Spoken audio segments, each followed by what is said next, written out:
BLO আপনাকে এসআইআরের সময় এই ফর্মটা দেবে।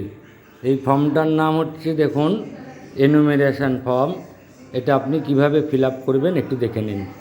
প্রথমেই দেখুন, ইলেক্টরের নাম লিখবেন, এপিক নাম্বার, অ্যাড্রেস। এটা প্রিপ্রিন্ট করা থাকবে। প্রিপ্রিন্টেড মানে আগে থেকে লেখা থাকবে। Serial number, part number, assembly number, নাম আগে থেকে লেখা থাকবে। এটা হচ্ছে কিউআর কোড। এখানে থাকবে আপনার ওল্ড ফটো, আগেকার ফটো থাকবে। এখানে আপনি একটা নতুন ফটো এবারে দেবেন।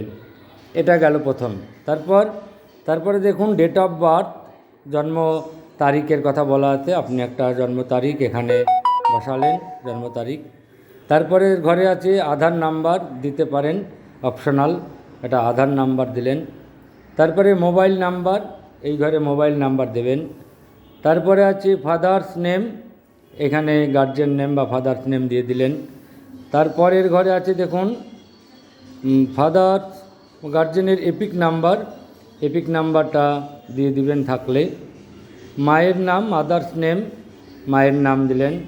তারপরে ঘরে মায়ের এপিক নাম্বার থাকলে দিয়ে দিবেন, মায়ের এপিক নাম্বার।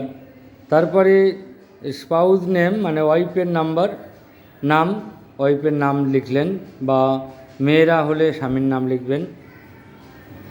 স্বামী বা ওয়াইফের স্ত্রীর এপিক নাম্বার থাকলে দিয়ে দেবেন। এই পর্যন্ত গেল যেটা, এটা হচ্ছে আপনার একটা ঘর। তারপরের এই ঘরটা একটু সাবধান, এটা একটু দেখে নিন। এখানে বলা আছে details of the elector in the electoral role of the last SIR. Last SIR হয়েছে 2002। 2002-এর ইলেকটোরাল রোলে যদি আপনার নাম থাকে তাহলে আপনি এই ঘরটা ফিল আপ করবেন। এই ঘরটা বোঝা গেল, 2002-এ যাদের নাম আছে তারা এই ঘরটা ফিল আপ করবেন।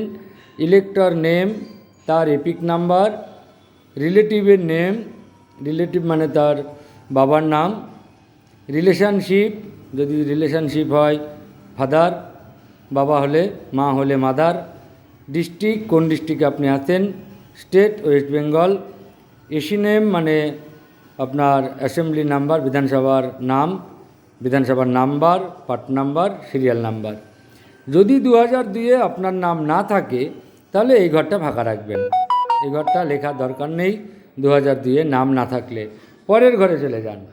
পরের ঘরে হচ্ছে details of the relative whose name is given in the previous column in the last SIR.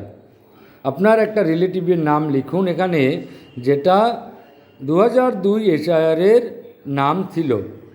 তাহলে আমি যেমন লিখেছি, সেকেন্দার মোল্লা নেম, এপিক নাম্বার, তার এপিক নাম্বার দিলেন।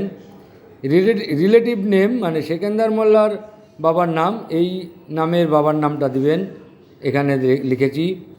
রিলেশনশিপ, আপনার সঙ্গে রিলেশনশিপটা কী আছে, সম্পর্কটা, father, district Nadia, state West Bengal. AC name, যেটা আপনার বিধানসভার নাম, সেই নামটা লিখলেন, এসি নাম্বার দিবেন, পার্ট নাম্বার, সিরিয়াল নাম্বার। নিচে দেখুন সিগনেচার বা left thumb impression of the elector, এখানে দেওয়া আছে যেটা আপনার সই করবেন এর উপরে। তারও নিচে এখানে আছে যেটা বিএলও সিগনেচার, এই বিএলও সিগনেচারটা এখানে করেই নেবেন। এটা 2 কপি করুন, 1 কপি নিজের কাছে রাখবেন, 1 কপি আপনি বিএলআরকে দেবেন। Thank you. সকলের নিশ্চয় উপকার হবে এটা জানার পর, এটা সকলেই দেখতে পারেন।